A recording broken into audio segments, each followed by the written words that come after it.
As a conglomerate organization, as a house of Siemens, I think Siemens can draw from this wealth of experience. Because the one thing that a lot of New World organizations certainly miss is, to put it shortly, customer empathy.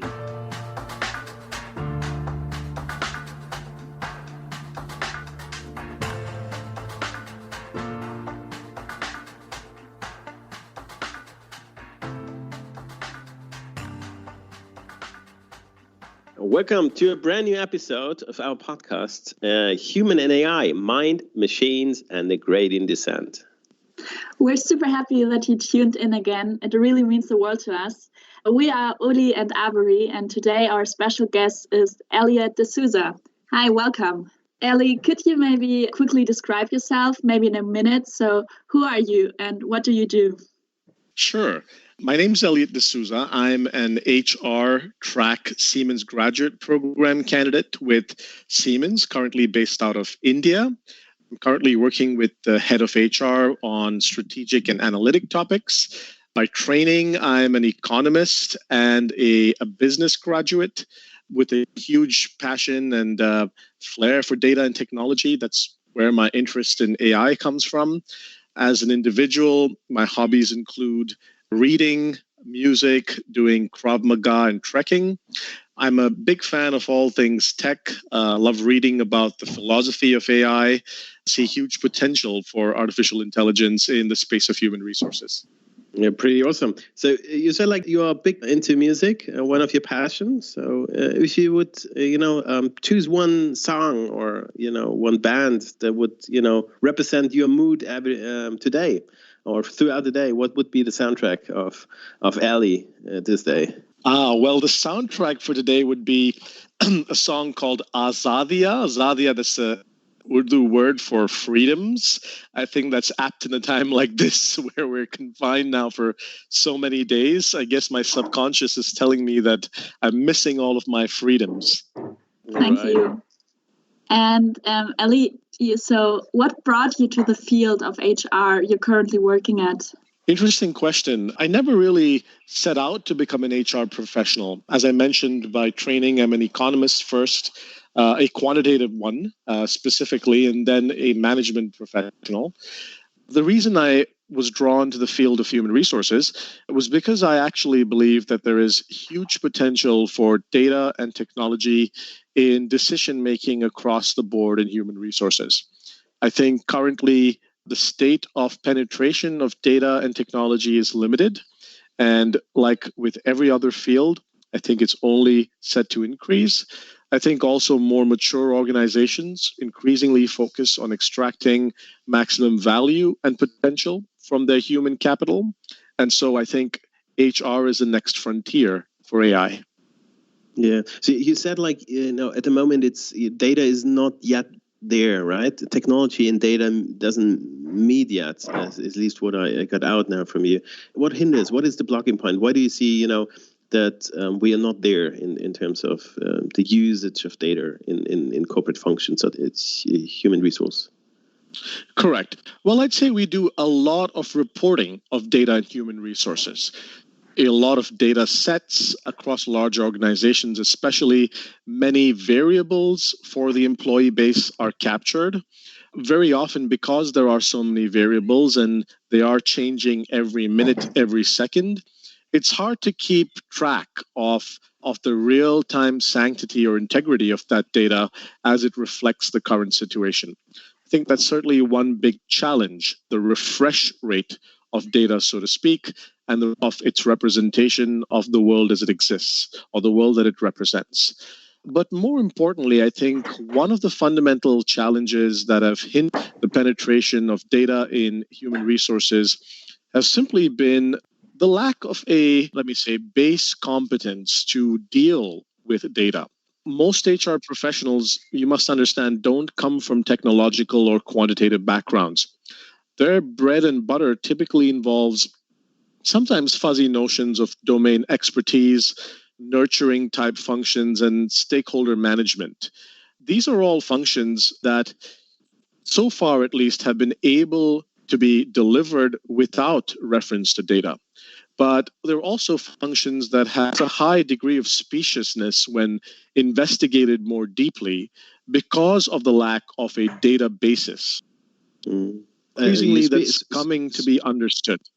So you're speaking on data literacy, is that so? Means competence building, correct, right? And then opens up the momentum on upskilling. But you're also driving the SCP program, right? And from HR, obviously, also people analytics, but also people in terms of helping and supporting towards the transformation. Isn't that an almost not doable challenge? To how do you make and enable intrinsic upskilling in such a what kind of best practice can you share that? What are these activities you would say like these are really mind-blowing or these are really inspirational for you see in large organization? Yeah, that certainly is the challenge of the day, isn't it? One of the big challenges we face right now in the transformation of the HR function is to build these proto competencies, essentially this data literacy, among other things. Several doing it as an organization. Certainly, we are moving or have already embarked in the direction of creating a learning world, which has recently been launched, actually has an algorithmic recommendation engine. Your function looks at your position in the organization, and if you've updated it, the tasks that you do, typically all of the things that you can get on your SOC or Siemens Organizational Cosmos profile, programs you can take to build key competencies that roles that you may be interested in would require in the future. This is a much more targeted way of delivering learning recommendations. Additionally, of course, it monitors the completion of these recommendations. We're already now seeing that learning is becoming an important metric for us worldwide.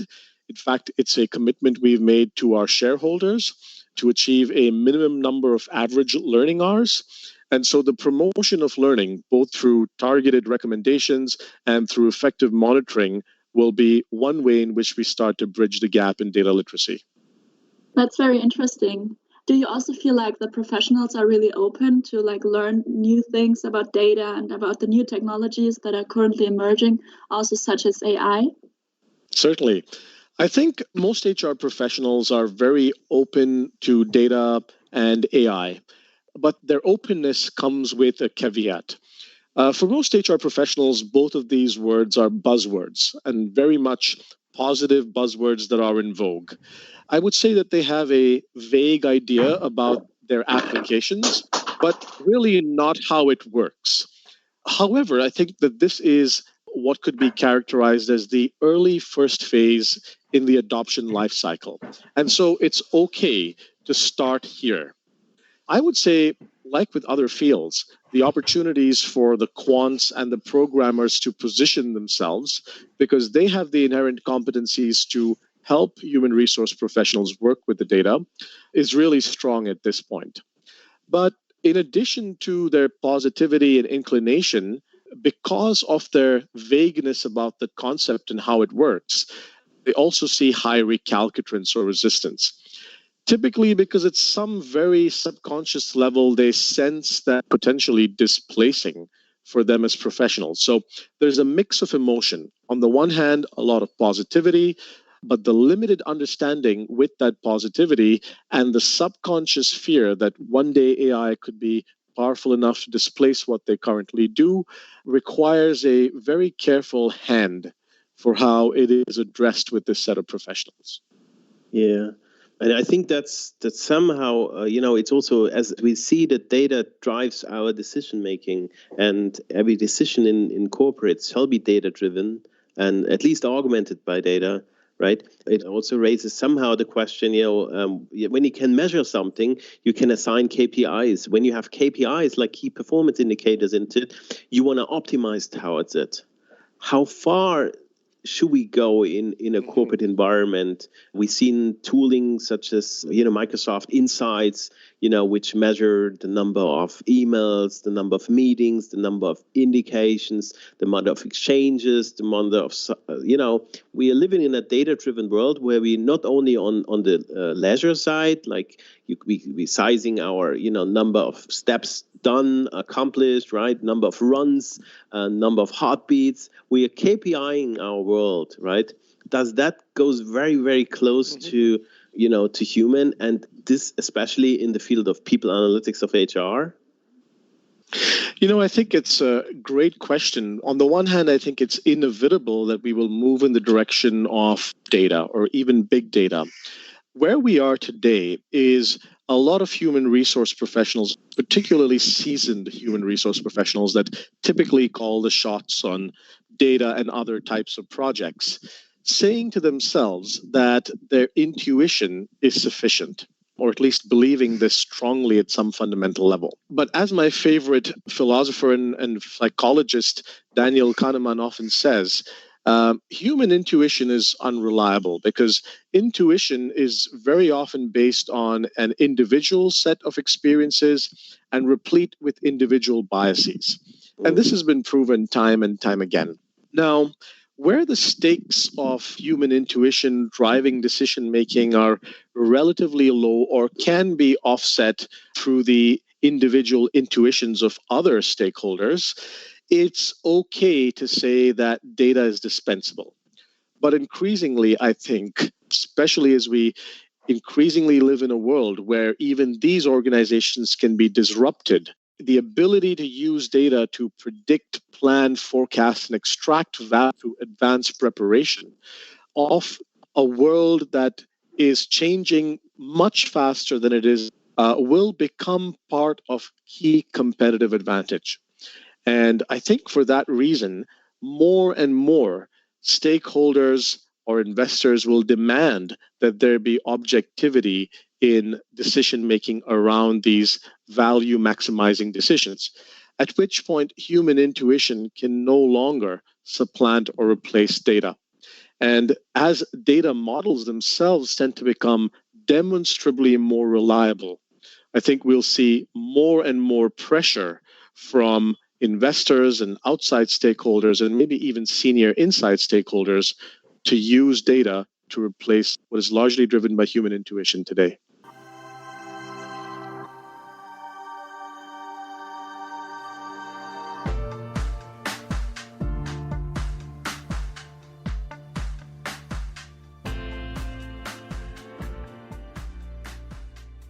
Yeah, you're making a very interesting point. So, like the unconscious bias that is like inherited maybe in every human could then maybe even made transparent through technology or by using AI. There was also that example of Amazon that tried out a recruiting engine, which then like disliked women. So by that, they uncovered that there was a bias and could work on that. So do you see a great potential there? Absolutely. I think in many ways, data and AI and technology can call out the biases that are inherent in human systems, ecosystems, and decision-making patterns and behavior. You just took the example of Amazon and their CV screening. Similar examples exist at illustrious institutions like Stanford, right, where there's evidence, at least partially, of bias towards certain communities or races of students. Of course, we have methods for doing that today in our algorithms that learn from data. It's called supervised learning. And of course, we see these biases are quantifiable and can then be treated, which may not often be the case or even be conscious to mitigate some of the problems of human decision-making, including biases. Is AI then the problem or it's a solution? I see it as one of an array of solutions for dealing with essentially bias or flaws in human decision making. And I say this also as a professional in a field where typically veteran professionals often bask, if you will, in the surety of their decision making capability. We know from evidence, and if you read the works, for instance, of Daniel Kahneman, that human intuition is unreliable. It is replete with flaws and errors in decision making, even after years and years or experience to the same types of decisions. And so I think what we need is an awakening as a species, as much more than as just a function or a field of professionals, that we are inherently limited. We are prone to errors, and data should then be seen as a solution to improve the experiences of humanity as a whole, as opposed to a threat to these experiences. But if we put that much of trust in a technology, to the people, right? What's the role of corporate responsibility, right? What kind of challenges are leader in corporates now posing if technology has such a close and profound impact on people and the interaction and the decision making? What kind of top 3 competences you would put to the leaders of corporates at most? Let me try and enumerate 1 or 2 that are top of mind. Certainly, I think leaders are responsible for anticipating the desires or interests of their key stakeholders, important among which include a company's investors. My belief strongly is that as we move forward in the history of humanity, we will increasingly see pressure from corporate investors to take advantage of the white space and exploit the advantages, essentially, monetary and otherwise, of decisions that are today made very subjectively, but could be made more objective. These are increasingly going to become part of key corporate competitive advantage. We're already seeing the early movements in that direction. And I think as part of this anticipatory partnership, leaders should be able to understand that really data is a way to deliver what will increasingly come to become stronger and stronger expectations from their investors and other key stakeholders.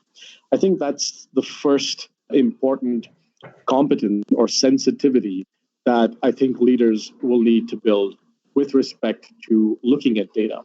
I think the second important competence is because leaders can, at least management leaders, can never be expected to be data experts or technological experts unless that is their primary domain. I think an openness to being consulted and in many ways even led by experts in data and technology is necessary, because only when the recalcitrance or resistance to data as a solution to exploiting this white space is available can an organization then see data-based decision-making percolate lower and lower down the order. And finally, I think leaders must be sensitive to the human repercussions as data flows through an organization. In the new world of data-based decision-making, it's not an event. It is a process of reaching that equilibrium where an organization can say, okay, we are a data-driven organization today. That is a process, not a singular event. And in the course of that process, there are going to be a lot of human anxieties, a lot of human pains, a lot of resistance to change and to adoption of data. I think that needs to be very deftly and delicately managed. On the one hand, there need to be made available opportunities to improve competence and literacy in data that ideally should be taken up by employees in the organization of their own volition, but certainly also with adequate support and motivation from senior leadership to do so. And on the other hand, there need to be made available a range of mechanisms to help employees deal with all of the stresses in the meantime. So, huge responsibility that leaders have to play in this direction. Yeah, and if you look on the world of talents, right, in the field of AI, talent was at least, or is still perceived as a scarce, a scarce talent pool, right? How do we make in our transformation as a corporation, towards being more digital, being more software, being more data driven, being more towards AI first. What would you say people and talents out there in the world, why do you should join our corporation, right? And not, the armada of different, opportunities you may have in the business, consumer tech, let's say, right? Why should talent stay here in the corporation or join us? Any elevator pitch on that? I can't claim to represent the employer value proposition of an organization as complex and vast as Siemens, but I will hearken to something that our current deputy CEO and soon to be CEO, Dr. Roland Busch, recently said. Siemens is in a unique position to be able to offer almost every solution across the value chain of industry. Whether that is in conceiving a solution through consulting services, whether it is solutions through edge devices, whether it is in understanding the hardware that those edge devices and application development software needed to take advantage of these new ways of industry operations or industrial operations. I think Siemens has it all, together, of course, with a sound understanding through decades of experience in what I will call the old world industries, large gas turbines, power distribution, generation systems, etc. As a conglomerate organization, as a house of Siemens, I think Siemens can draw from this wealth of experience. Because the one thing that a lot of new world organizations certainly miss is, to put it shortly, customer empathy. They certainly are very adept at fancy solutions. They certainly have great user interfaces. They certainly have large troves of data. But what they lack is the sense, the appreciation for the legacy challenges that continue to haunt, in many ways, militate against the adoptions of some of these new technologies. Now, Siemens has the best of both worlds. It understands these limitations. It has worked around them in the past, both in an analog and digital way, and it has the digital offerings that are needed by these industries to move into the new way of work. So if there's an organization that has a more reliable platform to help lead its clients across industries into the future, it's Siemens. And for a professional that is primarily driven by that and wants to see companies that he or she consults successfully move in that direction, there's no better place to be than Siemens. Wow, that's a very good summary. Thank you for that.